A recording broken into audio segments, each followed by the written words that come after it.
Hello team, welcome to another ATP Geopolitics video with myself, Jonathan, MS Pearce. Ukraine War News Update. First part thereof for the 26th of December 2024. We have a Boxing Day here for us in the UK. That's what we call the day after Christmas, due to some historical thing about going around asking for donations in boxes, I think it was, the day after Christmas.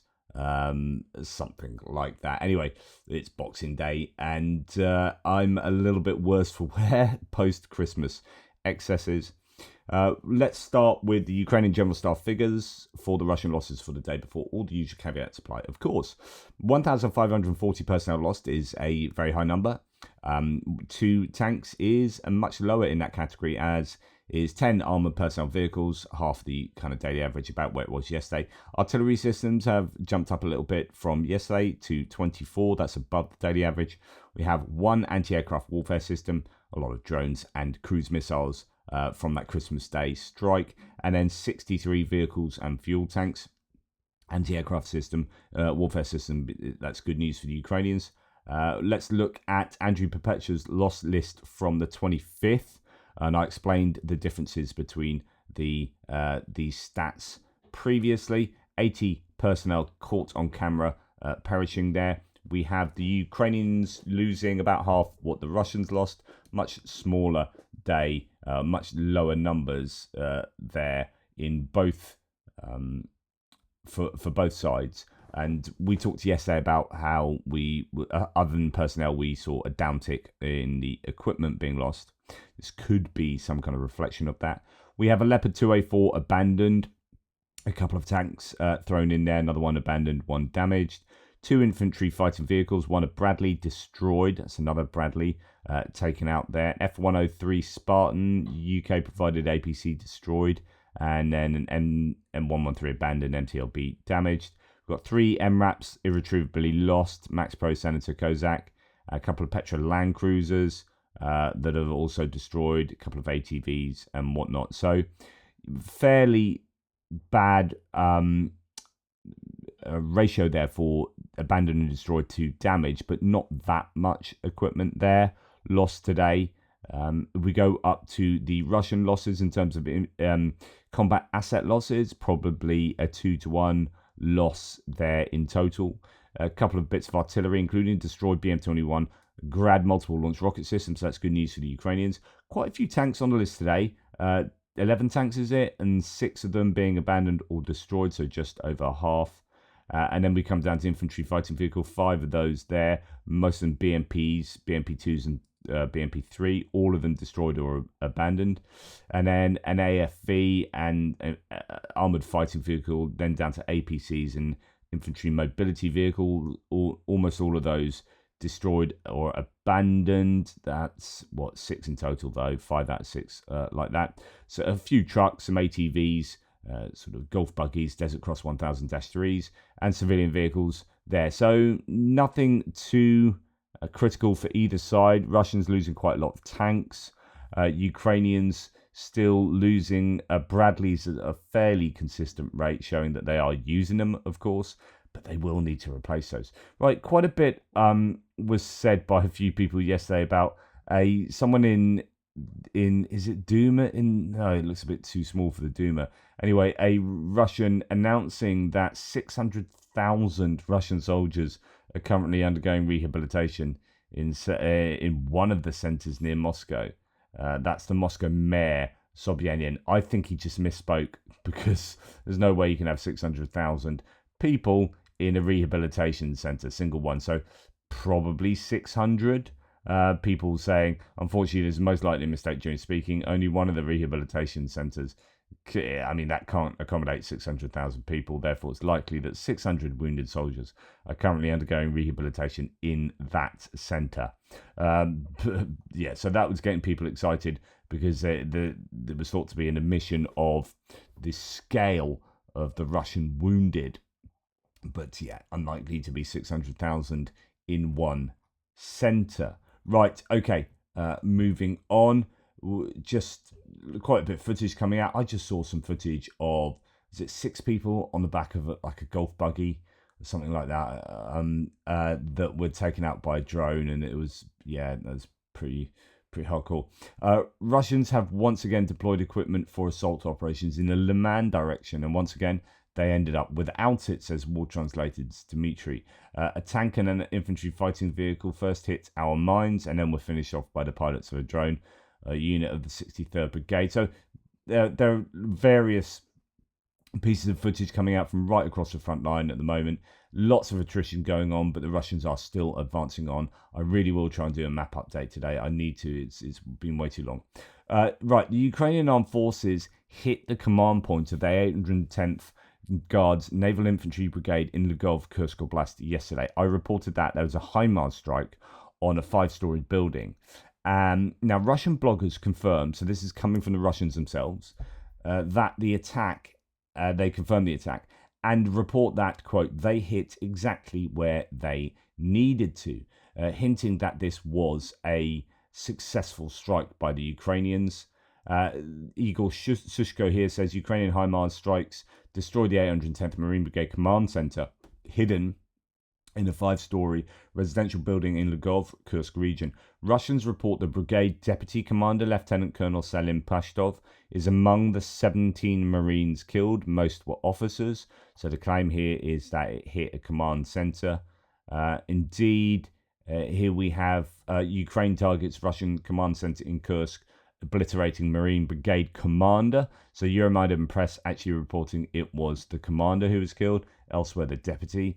Ukraine HIMARS attack on Lvov reportedly killed a deputy commander. Actually, no, sorry, deputy commander in both, and 7 officers of the 810th. So we put that together. That's 17 Marines killed.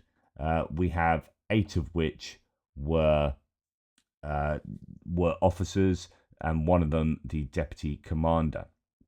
So that could have been a high-value strike there. Or it certainly seems to have been. The Russians themselves admitting that. Now, in Russia, a man rammed his car into a former military enlistment office building, and started a fire. These kind of incidents are happening. They are 10 a penny at the moment, aren't they? The incident reportedly occurred in the city of Krystalny, Vladimir region. After crashing into the building, the man set his vehicle on fire. And indeed, that's what it looks like. Arson attacks continue in Russia, says Tim White, hashtag Russia on fire. 50-year-old man was detained after ramming an SUV into a military enlistment building. He then set the car on fire. Again, police say he was a victim of Ukrainian scammers. And that's what it looks like. Now, in case you didn't know how to make a dramatic entrance at a military recruitment office, here's one for the books, says War Translated. So, as I say, this is happening quite a lot. Ukrainian scammers are getting a lot of bad press for supposedly forcing these people to do such things. I think it's a bit of a cop-out, but it would be interesting to see if they are having an effect on the Russian population. There are a lot of babushkas setting fire to ATMs and fireworks going off in different places. And just there's a really high frequency of this kind of activity again. I mean, we saw this much earlier on around the time of the mobilization when people were setting fire to recruitment offices. We're now starting to see it again. Russians claim that the Ursa Major, that's the cargo ship with cranes and whatnot on board, sank as a result of a, quote, terrorist attack. Quote, 3 explosions occurred on the starboard side of the Ursa Major, which caused the sinking, the crash, as I say. I have absolutely no idea. It could well have been done by the Ukrainians. The Russians are claiming that. That doesn't mean to say at all that that's the most likely explanation or true. I don't know, to be honest, but the Russians are certainly claiming that. Now, we come on to what a lot of people are talking about, which is something I reported on yesterday. A civilian aircraft crashed in Kazakhstan. So the Center for Countering Disinformation stated that the Azerbaijan Airlines plane that crashed in Kazakhstan was shot down by Russian and the Russian air defense system. Okay, right. So let's look at some of the evidence. Shrapnel these shrapnel holes appear to be along the fuselage and on the wings. Footage of the Embraer 190 that crashed near Aktau shows fuselage markings resembling shrapnel or missile fragments, raising speculation about an air defense strike. A survivor reported a mid-air explosion, though Russian authorities initially cited a bird strike, and that's what I said yesterday. Now, there does seem to be more and more circumstantial evidence and direct evidence, actually, of an air defense strike here. So shrapnel damage, says Tendar, along the entire fuselage, gaping holes in the tail end of the pods at the wing, holes in the cabin, holes in the life jackets, absolute erratic flight path, and last but not least, a crash on the ground. I have little doubt that flight AHY 8243 of Azerbaijan Airlines was shot down, possibly by nervous Russian air defense commander, a Buk or an S-300 in Chechnya or Dagestan.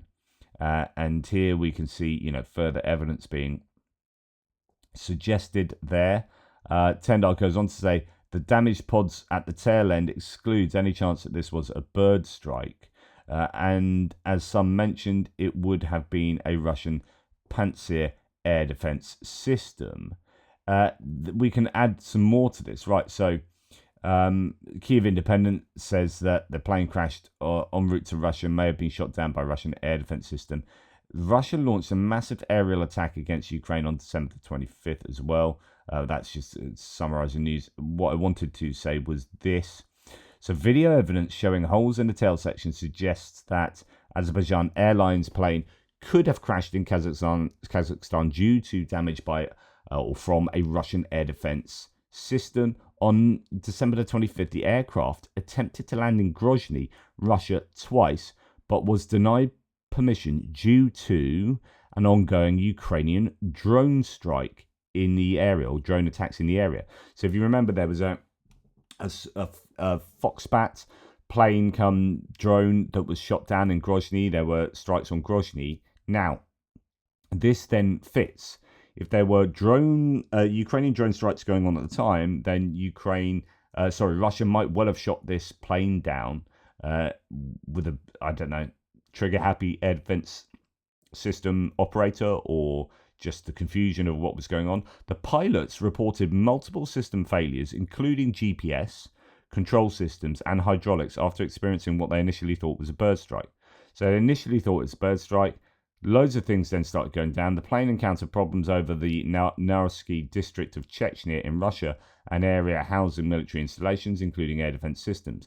This district notably contains a motorized rifle brigade equipped with the Bernal-T air defense system and Pantsir missile systems. 67 people were on board, including 5 crew members. Of these, 42 were citizens of Azerbaijan, 16 of Russia, 6 of Kazakhstan, and 3 of Kyrgyzstan. 38 people died and 29 survived. So, the plot thickens, etc., etc. Visegrad, although don't pay attention to this news source too much, a survivor of the Azeri plane that crashed in Kazakhstan today says the plane tried to land 3 times in Grozny, so we heard 2 times, maybe 3 times, in Chechnya in Russia amid heavy fog, and that there was an explosion outside the plane on the 3rd attempt, and that's when it went off eventually to crash in Kazakhstan. Russia was shooting down Ukrainian drones over Chechnya at the time. So, 2 and 2 appears to equal something like 4. Okay, moving on. H.I. Sutton, who's a bit of a maritime expert, said Ukrainian drones, one-way attack drones, reportedly hit a Russian-controlled ship, the Fedor Uryupin, in Chornomorskoye, northern Crimea. So that's on the northwest of Crimea, as it comes down on the left-hand side, top left, really, of Crimea. So it appears we've seen tugboats hit before by the Ukrainians on purpose. The tugboats are really important for helping naval ships more and for doing jobs around there. So it looks like the Ukrainians have struck another such vessel. Okay, moving on to strikes, drone and missile strikes. Just 31 long-range drones and no missiles, says Tim White, fired by Russia last night. Ukraine's air defense shot down 20, while 11 more turned out to be simulators or stopped by air defense. So that's all 31 intercepted in some way. Now, the Russian drone attack, there was a Russian drone attack on central Nikopol, injuring 6. I don't know if that's a market, then it's going to have been not the nightly ones last night. Russian forces struck the central market in Nikopol, Dnipropetrovsk Oblast with a drone on the 26th, injuring 6 people, Ukraine's state emergency service reported. So that looks like that was done today, during a market today rather than in last night's strikes. Now, Ukraine made another attempt to attack the Baltimore military airfield in Voronezh. Independent journalists in Russia confirmed debris damage in nearby villages, but it's unlikely the airfield itself was hit. The Kremlin says 23 downed drones were in the area. So, what else? So one attack which was successful, though, according to Ukraine's military intelligence, was on a rocket fuel manufacturer in Rostov region, presumably this one below, a week ago. There's been a real step up in attacks behind the front line of Russia's war push. So this was some confirmation that a week ago they did some damage to the Kamensky chemical plant there. Anyway, not too much detail coming out about Ukrainian strikes there. So, or last night. Just to summarize what the Russians did on Christmas Day, though, Tendar says, firing 70 missiles and over 100 drones into Ukraine in order to destroy the Ukrainian energy grid and freeze millions of Ukrainians in winter. Shooting down a civilian airliner from Azerbaijan and killing 38 civilians, including children. And violating Moldovan and Romanian airspace where missiles came down. Actually, I think they came down in Ukraine, but they were in Moldovan, Ukraine, and Romanian airspace for 2 hours. That was Christmas Day for you. As a result, Joe Biden, you remember him? Joe Biden directs Pentagon to continue its surge of weapons deliveries to Ukraine after Russia's Christmas attack. So, responding directly to the Christmas Day attack by the Russians, quote, the Ukrainian people deserve to live in peace and safety. I mean, as somebody says here, a little late, but yeah, hopefully, US can help as much as they can in the next sort of month, 20 days. Now, Keith Kellogg, the Trump envoy to Ukraine and Russia, says he's condemned Russia's missile attack on Ukraine on Christmas Day. Quote, Christmas is supposed to be a time of peace, but Ukraine has been brutally attacked. It's wrong to launch a large-scale attack and drone attack on the day of the Lord's birth. The world is watching closely the actions of both sides. The United States is more determined than ever to bring peace to the region. So, I mean, that's good. Good that he's absolutely incensed by the Christmas Day attack. Kyiv Independent reports that the Polish Prime Minister Donald Tusk slams Hungary's Viktor Orban for praising Putin amid Ukraine attack. So the Polish Prime Minister criticised Hungarian Prime Minister Viktor Orban for calling Vladimir Putin Hungary's honest partner during Russia's massive missile attacks on Ukraine on Christmas Day. Now, I don't want to get too political in this particular video. I try and steer away from it for the first one. But I do have to say that the longer the Trump administration mollycoddles Viktor Orban and cozies up to him, and as the longer that Trump says that Viktor Orban is the greatest, strongman politician in the world and he's super duper, the more problematic it becomes. Viktor Orban needs to be bloody well called out for who he is, which is a facilitator of genocide by supporting Russia from within the EU. So the longer the GOP support Viktor Orban and hold him up, and the longer like Tucker Carlson treats him as some kind of demigod, the more the EU gets divided helped by the rhetoric from the US. It is deeply problematic that Viktor Orban receives so many plaudits in the US and so much support from people within the political establishment over there. Viktor Orban is a dictator wannabe and a genocide facilitator. See him as nothing other than that. And the fact that he was calling Russia an honest partner on, in the midst of the Christmas Day attacks is despicable. Right, Tendar reports, as we go into other bits and pieces, yet another undersea cable severing has taken place. Here we go again, with more undersea cables destroyed. The damage to of the two undersea cables Eastlink 1 and 2, which are connecting Estonia and Finland, are the latest examples of what happens if you don't put high prices on acts of sabotage like this.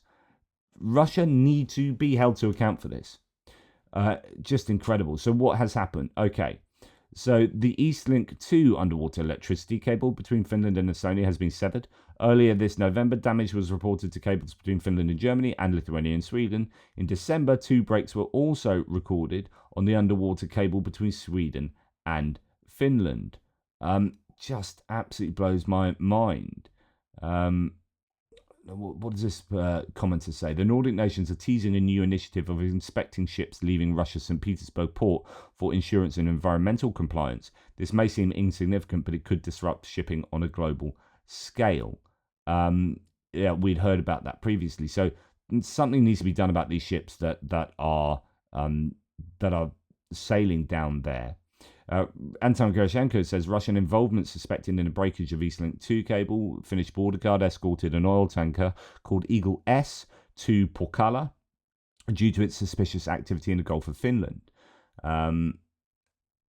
What do we have? And this is after Gerashenko had reported electricity between Finland and Estonia through the Eastlink 2 connections currently halted. There have been reports that the Xinjiang vessel from Hong Kong has crossed Eastlink 2 today at noon. As it moved in the area of the cable, its speed decreased. Authorities are investigating the incident.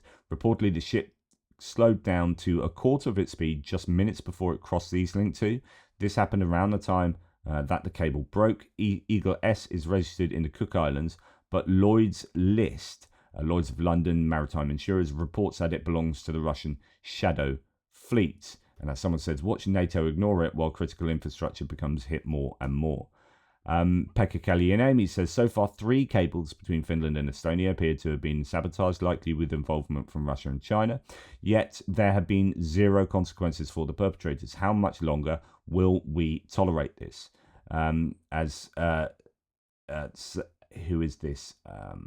Aunson, a OSINT, Nordic OSINTer, says Eagle S seems to be a very good candidate for a vessel guilty of the damage. Her dynamics are very similar to those of the Yipeng 3 that's previously done a runner to Egypt, and then the new Polar Bear that was another saboteur vessel in the Baltic Sea. Eagle S is right now stationary in the middle of the fairway, 50 kilometers southwest of Helsinki in international waters. And yeah, someone else pointing out that Starlink doesn't have undersea cables. Fancy that. There you go. Okay. Right, moving aside from that, although that's really serious and something much more robust needs to be done in response to these acts of sabotage by Russia and or China. Right, the FSB have reported preventing another terrorist attack targeting high-ranking officials in the Ministry of Defense. One was allegedly to be killed with a car bomb disguised as a power bank. Another with a bomb disguised as a document folder. So there you go.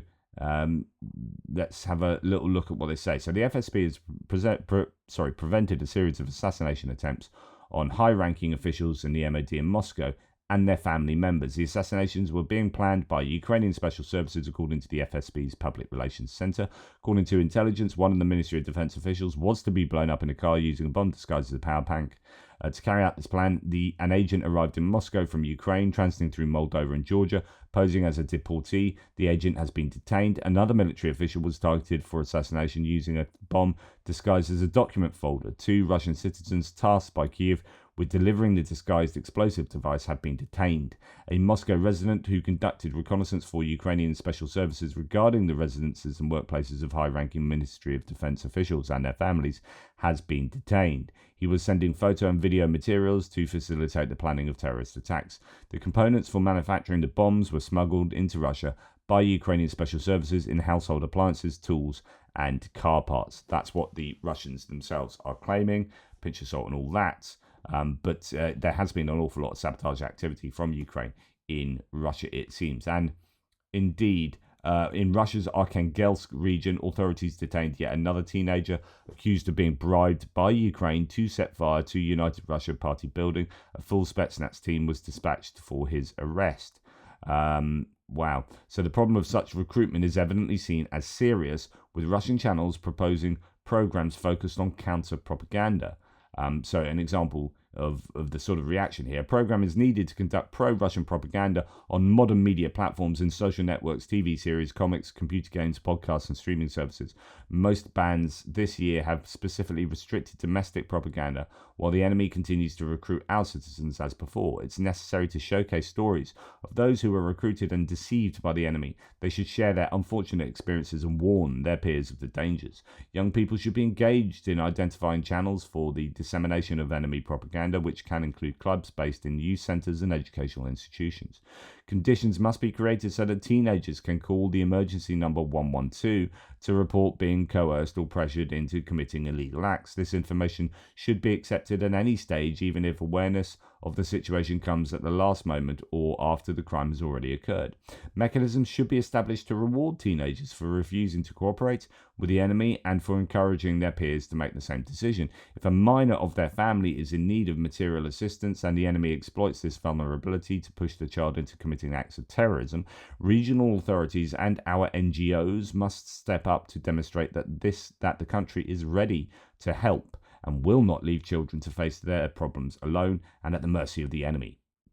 So this is indicative that of the fact that the appearance that the Ukrainians are doing this an awful lot more, right? The Russians are worried.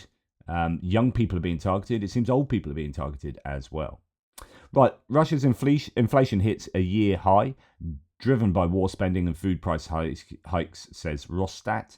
Inflation in Russia has reached its highest levels in nearly a year, driven by those variables. The Moscow Times has reported this, citing the Russian Federal Stats Service. And finally, then, in order to get around sanctions, the Russian companies are increasingly using Bitcoin. This is one of the things about Bitcoin and why I guess libertarians love Bitcoin, is because it can't be regulated in ways. It can't be affected by government activity so much. But that is indeed an issue, because if you believe that your government needs to be able to control things globally, libertarians are obviously going to be against that. But if you believe that, America first, America should be, the number one power in the world, for example, or any other country, but I say America because of its global kind of economic superpower status, then you would want America to be able to strategically affect economies worldwide in order to achieve strategic objectives. So sanctioning Russia is going to benefit the US strategically, possibly even economically, etc., etc. But if Russia can just get around that by using Bitcoin, then you've got a problem. Then you're sort of worrying. So the whole BRICS thing, Brazil, Russia, India, China, South Africa, but now there's like a dozen of these countries wanting to create an alternative to the dollar as an international currency of trade. Well, actually, Bitcoin is offering itself as an international alternative that can't necessarily be as affected so much by government interaction there. So I don't know. Russian companies are increasingly using Bitcoin and other digital currencies for international payments in response to Western sanctions, according to Reuters yesterday. We'll have to keep an eye on that. Anyway, that's enough from me. Thank you so much for watching. Really appreciate your support. Thank you for all the kind support for the channel as well over Christmas. I really do appreciate that. It does keep the lights on and allow me to do what I do. I try and make sure I'm as consistent as possible. Work hard to get you guys the stuff, the information that hopefully you find useful and interesting. So I really appreciate your support of the channel and obviously of the campaign as well. That has now reached a staggering 40,000 euros. Thank you for that. We'll be driving out some of those vehicles in January at some point. The total just keeps going up, 40,200. It's just incredible. You guys are amazing. Go and check out my video I did just before this one, where I talk through some of the videos of the trucks for both NAFO and Car for Ukraine, two recent campaigns. So thank you. Take care, and I'll speak to you guys soon. I don't know what my output's going to be like today. I do want to do a mapping update, but we'll just have to see how it goes. Got family round for a second Christmas day today. Helen's adult children come round with their family, and then we basically do it all over again with a big hash. Yeah, I'll see what the day brings, but I'll try and get you something out at some point. Toodle pips.